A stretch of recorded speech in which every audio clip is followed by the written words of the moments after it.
आज अपन ट्रांसलेट करेंगे इस जजमेंट को हिंदी में। ओके, तो ये क्या बोल रहा है? The appellant has filed this first criminal appeal under section 14A of SC/ST act, prevention of atrocities act 1989, being agreed by order dated 19/1/2026, passed in SC number so and so, passed by a special judge under the scheduled caste and scheduled tribes so and so, Jabalpur MP, whereby his regular bail application filed under section 483 of BNSS 2023 has been rejected. Okay, तो अपीलकर्ता ने अनुसूचित जाति और अनुसूचित जनजाति अत्याचार निवारण अधिनियम 1989 की धारा 14A के तहत यह पहली आपराधिक अपील दायर की है।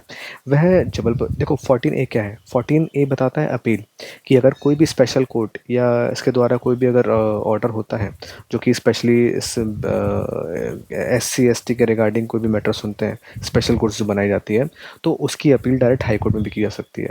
उसमें कितने दिन का प्रावधान है? अराउंड 90 डेज़ का प्रावधान है, और जो कि एक्सटेंड हो सकती है 180 डेज़ के अंदर।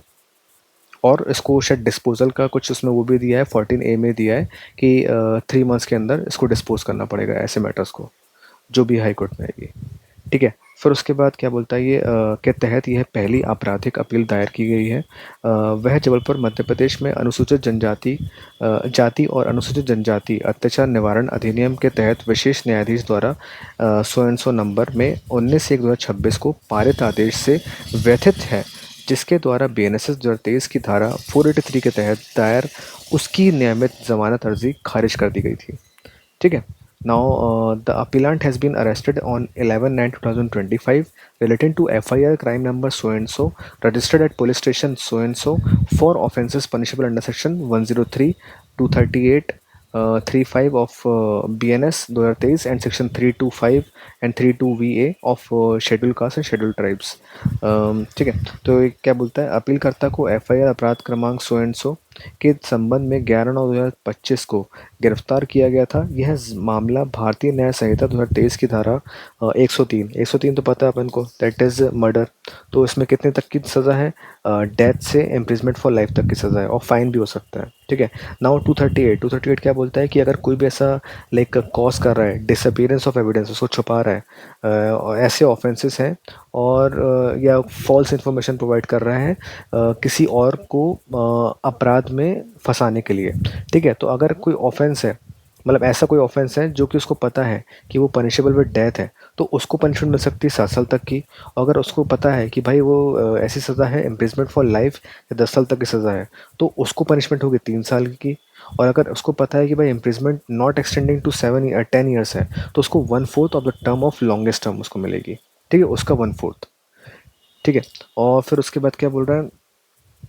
238, 103, 238 और 35 तो कॉमन इंटेंशन है। तथा अनुसूचित जाति और अनुसूचित जनजाति अत्याचार निवारण अधिनियम 1989 की धारा 325 और 32VA। 325 क्या बोलती है कि कोई भी अगर जो SC/ST का मेंबर है, sorry not being a member of the SC/ST, अगर वो कमिट करता है कोई ऐसा ऑफेंस जो कि BNS में ऑफेंस पनिशेबल है, जिसमें टर्म अराउंड पनिशेबल है 10 ईयर्स तक का या उससे ज़्यादा का, तो और उसको पता है that the person is SC/ST, कि वो उस कास्ट का है, तो वो पनिशमेंट होगी लाइफ और फाइन तक की। ठीक है, और 32VA क्या बोलता है कि कोई भी अगर पर्सन खुद मेंबर नहीं है SC/ST का और वो कमिट करता है किसी ऐसा ऑफेंस जो कि स्पेसिफाइड है ना शेड्यूल में, किसके? ये इस एक्ट के, SC/ST एक्ट के, और उसको पता है कि that the person is SC/ST, तो वो उसको खुद को पनिशमेंट मिलेगी एज पर BNS। तो जो BNS में उसकी तरीके से उसकी जो लाइक ऑफेंस की पनिशमेंट होगी वो उसको मिलेगी। ठीक है, 32VA एंड 325 एंड 32VA के तहत दंडनीय अपराध से संबंधित है। Okay, now third, learned counsel appearing on behalf of the appellant has submitted that the appellant is innocent and has falsely been implicated in the case. It is contended that the co-accused Sachin Yadav has already been extended the benefit of bail by the coordinate bench of this court, white order dated 19/2/2026 in CRA number so and so. It is submitted that the case of the present appellant is identical to that of co-accused Sachin Yadav. The present appellant has no criminal antecedents. He is in custody since 11/9/2025. The conclusion of the trial will take place. He is ready to comply with the condition as may be imposed by the court. In view of the aforesaid, a prayer is made to release the appellant on bail on the ground of parity. ठीक है, तो उसको अपन translate करते हैं। अपीलकर्ता की ओर से पेश वकील ने कहा कि अपीलकर्ता निर्दोष है और उसे मामले के झूठा फंसाया गया है। यह तर्क दिया गया कि सह आरोपी सचिन यादव को इस कोर्ट की कोऑर्डिनेट बेंच में CRA number so and so के आदेश के माध्यम से पहले ही जमानत का लाभ दे दिया गया है। यह कहा गया है कि वर्तमान अपीलकर्ता का मामला सह आरोपी सचिन यादव के मामले जैसा ही है। वर्तमान अपीलकर्ता का कोई आपराधिक इतिहास नहीं है। वह 11/9/2025 से हिरासत में है। मुकदमे के समापन में समय वह इस कोर्ट द्वारा लगाई जाने वाली शर्तों का पालन करने के लिए तैयार है। उपरोक्त को देखते हुए समानता के आधार पर अपीलकर्ता को जमानत पर रिहा करने का अनुरोध किया गया है। Okay. Now, as per contra, per contra, Learned Counsel for the state has opposed the bail application appeal and prayed for its rejection, but fairly concedes the factum of parity with co-accused Sachin Yadav. इसके विपरीत राज्य के वकील ने जमानत अर्जी appeal का विरोध किया और इसे खारिज करने की मांग की, लेकिन सह आरोपी सचिन यादव के साथ समानता की बात को निष्पक्ष रूप से स्वीकार किया। Okay. Heard learned counsel for the parties and peruse the case diary. दोनों पक्षों को वकीलों की दलीलें सुनी और केस डायरी देखी। Considering the submissions made by the learned counsel for the parties and the entire facts and circumstances of the case, the court is inclined to release the present appellant on bail. Thus, without commenting on the merits of the case, the appeal is allowed, and it is directed that this appellant be released on bail upon his furnishing a personal bond in the sum of rupees 70,000 with one solvent surety in its like amount to the satisfaction of the concerned trial court committal court. दोनों पक्षों के वकीलों की दलीलों और मामले के सभी तथ्यों और परिस्थितियों पर विचार करते हुए यह कोर्ट मौजूदा अपीलकर्ता को जमानत पर रिहा करने का इच्छुक है।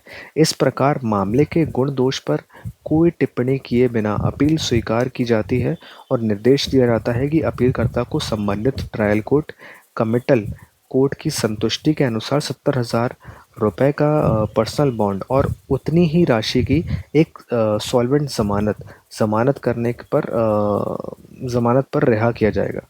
Okay. Now this order will remain operative subject to the compliance of the following conditions by the appellant. यह आदेश अपीलकर्ता द्वारा निम्नलिखित शर्तों का पालन करने पर ही लागू रहेगा। तो क्या है पहली शर्त? The appellant will comply with all the terms and conditions of the bond executed by him. अपीलकर्ता अपने द्वारा भरे गए बॉन्ड की सभी शर्तों का पालन करेगा। The appellant will cooperate in the investigation trial as the case may be. Okay. तो सेकंड, हाँ, अपीलकर्ता जांच मुकदमे के में सहयोग करेगा जैसा भी मामला हो। फिर उसके बाद थर्ड क्या बोलता है? The appellant will not indulge himself in extending the inducement threat और promise to any person acquainted with the facts of the case so as to dissuade him from disclosing such facts to the court or to the police officer as the case may be.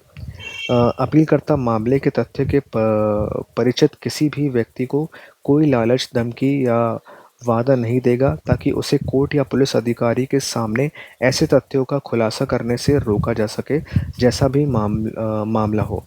ठीक है। Fourth, the appellant shall not commit an offence similar to the offence of which he is accused. अपीलकर्ता वैसा ही अपराध नहीं करेगा जिसके लिए उस पर आरोप लगाया गया है। Now fifth, the appellant will not seek unnecessary adjournment during the trial. अपीलकर्ता मुकदमे के दौरान अनावश्यक स्थगन नहीं मांगेगा। Sixth, the appellant will not leave India without previous permission of the trial court investigating officer as the case may be. अपीलकर्ता trial court जांच अधिकारी की पूर्व अनुमति के बिना भारत नहीं छोड़ेगा जैसा भी मामला हो। सेवन्थ, हाँ, सिक्स हो गया, नॉट लिव, हाँ, if any of the aforesaid conditions is violated then this order shall lose its effect automatically. Last क्या बोलता है? यदि उपरोक्त शर्तों में किसी का भी उल्लंघन किया जाता है तो यह आदेश अपने आप प्रभावहीन हो जाएगा।